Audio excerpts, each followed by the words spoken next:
Hello everyone, I am Shekhar Madhukar. You are welcome to my channel SM English classes. Friends, आज इस video में हम बात करने वाले हैं पास्ट इनडेफिनिट के नेगेटिव पार्ट की।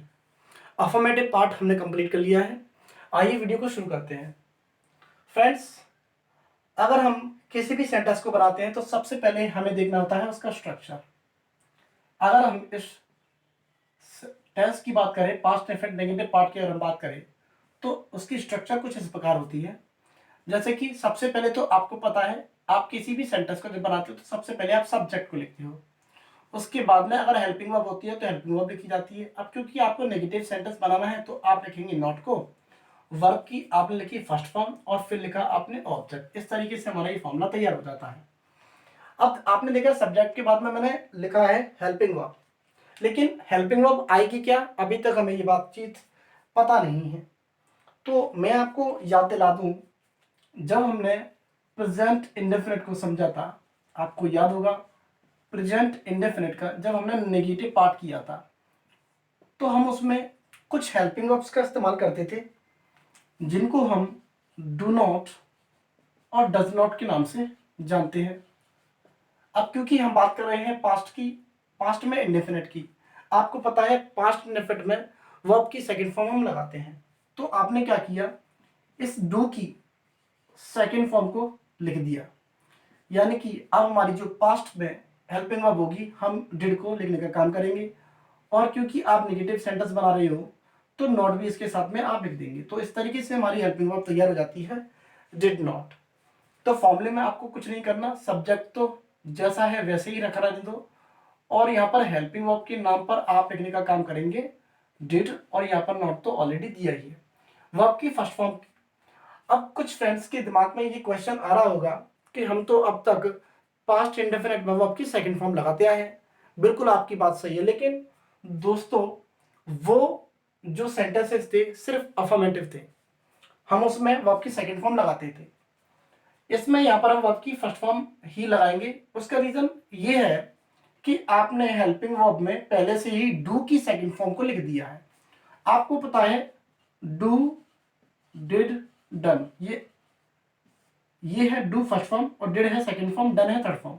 तो आपने ऑलरेडी एक सेकंड फॉर्म को यूज कर लिया है, तो वापस आप दोबारा से कोई अन्य वर्ब की सेकंड फॉर्म इस्तेमाल नहीं कर सकते। तो आपको वर्ब की फर्स्ट फॉर्म ही लिखनी पड़ेगी और फिर आपको ऑब्जेक्ट लेना पड़ेगा। इस तरीके से हमारा ये फॉर्मूला तैयार हो जाता है। अगर मैं एक सेंटेंस जैसे बोलना चाहूं, मैंने कल खाना नहीं खाया था, पास्ट का नेगेटिव सेंटेंस में बोल रहा हूं, मैंने कल खाना नहीं खाया था, तो आप सिंपली क्या करेंगे, सब्जेक्ट को लिखेंगे।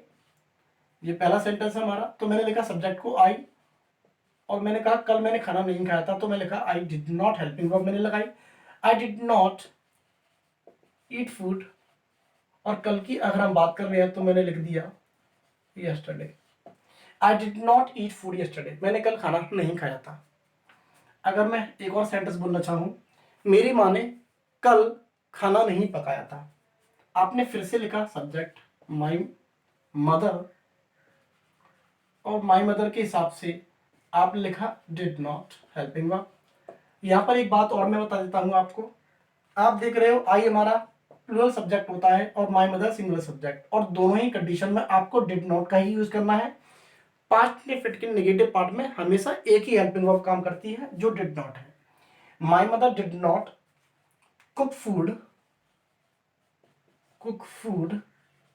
और आपने लिखा यस्टरडे,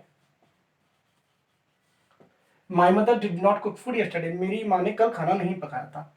एक सेंटेंस में और बोलना चाहूं तो मैं कह सकता हूं, मेरा भाई कल नहाया नहीं था, मेरा भाई कल नहाया नहीं था, तो आप कहेंगे my brother, my brother helping verb आपने लिखी did not, my brother did not, नहाने के लिए आपने लिखा टेक अ बाथ। एक फ्रेज है हमारा ये, my brother did not take a bath, और आपने फिर से लिखा yesterday, my brother did not take a bath yesterday, मेरा भाई कल नहाया नहीं था। अगर मैं एक सेंटेंस और लेना चाहूं कि मेरी माँ ने मेरे कपड़े नहीं धोए थे, अगर इनमें मैं कोई टाइम नहीं दे रहा हूं तो जरूरी नहीं है कि वो टाइम हमें मेंशन, मतलब नेसेसरी नहीं है किसी भी टाइम का जिक्र करना। अगर आप टाइम को मेंशन नहीं करना चाहते तो आप खाली बिना टाइम के भी सेंटेंस लिख सकते हो। मेरी माँ ने मेरे कपड़े नहीं धोए थे, तो आप कहेंगे my mother did not wash my clothes. My mother did not wash my clothes. अगर मैं एक सेंटेंस और बोलना चाहूं कि उसने मुझे इनवाइट नहीं किया था, उसने मुझे इनवाइट नहीं किया था, पास्ट की एक्शन की तरफ हम इशारा कर रहे हैं, तो मैं लिखूंगा ही डिड नॉट, और इनवाइट करने के लिए आपने लिखा invite me. He did not invite me, उसने मुझे इनवाइट नहीं किया था। अगर मैं एक सेंटेंस और लेना चाहूं कि मेरे दोस्तों ने, ध्यान रखना मेरे दोस्तों ने, मेरे फ्रेंड्स ने, तो मैं प्लूरल सब्जेक्ट की बात कर रहा हूं, मेरे फ्रेंड्स ने उस दिन मेरी मदद नहीं की थी। कोई दिन था जिसको मैं पॉइंट आउट कर रहा हूं, मेरे दोस्तों ने मेरी मदद नहीं की थी, तो मैं लिखूंगा माई फ्रेंड्स, और आपने हेल्पिंग वर्ब लगाई did not. My friends did not help me, और मैंने पॉइंट आउट किया था उस दिन को, तो मैं लिखूंगा that day. My friends did not help me that day, मेरे फ्रेंड्स ने, मेरे दोस्तों ने मेरी मदद नहीं की थी उस दिन। उम्मीद करता हूँ ये बातचीत आपको पसंद आई होगी। चलते हैं आगे कुछ और एग्जांपल्स के साथ, तब तक आप इसको लिख लीजिए। Take your time friends.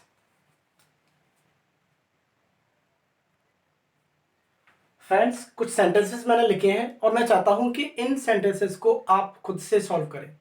मैंने अभी जिस आधार पे चीज़ों को आपके सामने रखा और एक्सप्लेन किया, उम्मीद करता हूं वो बातचीत आपको पसंद आई होगी और समझ में भी आई होगी। तो मैं चाहता हूं इन सेंटेंसेस को एक बार ट्राई करके देखें, फिर हम इनके आंसर्स मैच करेंगे।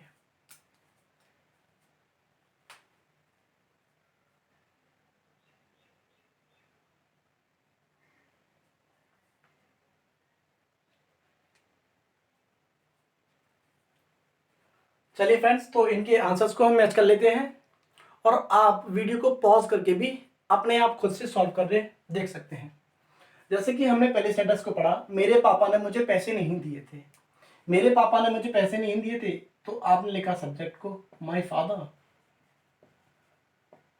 डिड नॉट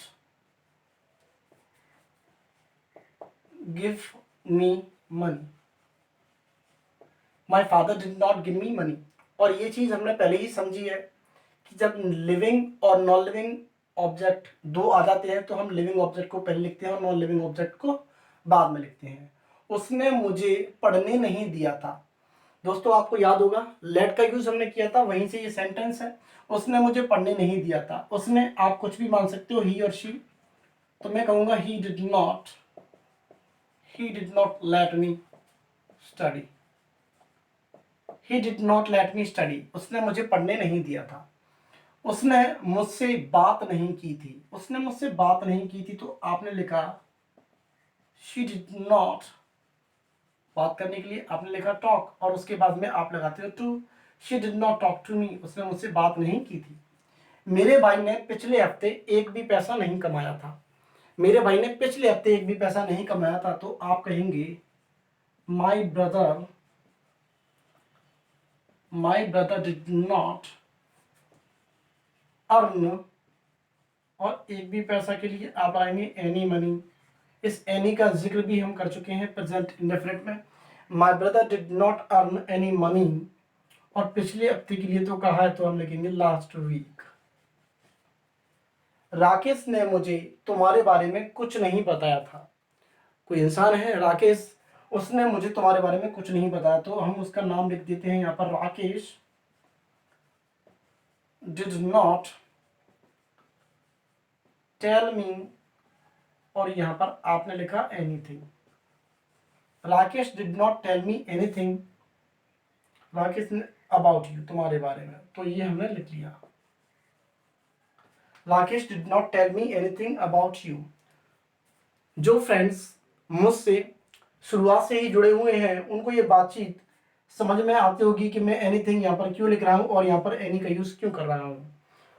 जिन फ्रेंड्स ने मेरी वीडियोस नहीं देखी हैं, कृपया वो स्टार्टिंग से मेरी वीडियोस देखते आए, ताकि उनको पूरा जो हमारा सिलेबस है वो समझ में आता रहे।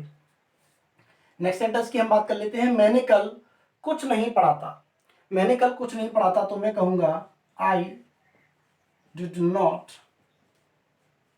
स्टडी, और यहां पर मैं लिखने की कोशिश करूंगा एनीथिंग, और यहां पर दिया है कल, तो आप एक और वर्ड लिखना चाहेंगे यस्टरडे, तभी हमारा सेंटेंस कंप्लीट होगा। I did not study anything yesterday, मैंने कल कुछ नहीं पढ़ा था। इस तरीके से ये सेंटेंसेस सॉल्व किए जाते हैं। उम्मीद करता हूं ये आपको पसंद आया होगा। चलते हैं आगे कुछ और एग्जांपल्स के साथ। इस बातचीत को आप लिख लीजिए।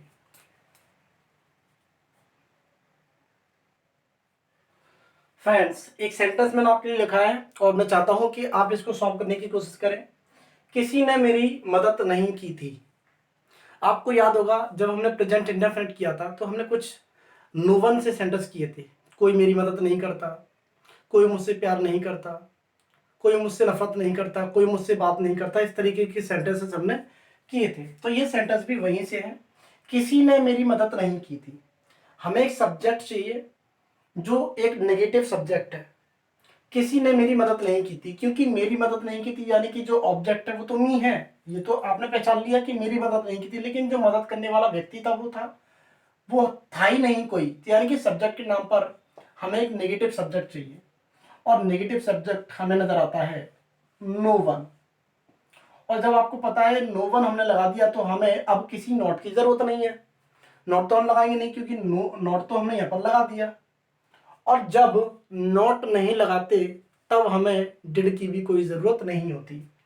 नो वन हमें पूरा सब्जेक्ट जो कि नेगेटिव सब्जेक्ट है वो हमें मिल चुका है। सब्जेक्ट के बाद में आप सिंपली क्या करो, वर्ब की सेकंड फॉर्म लिखो।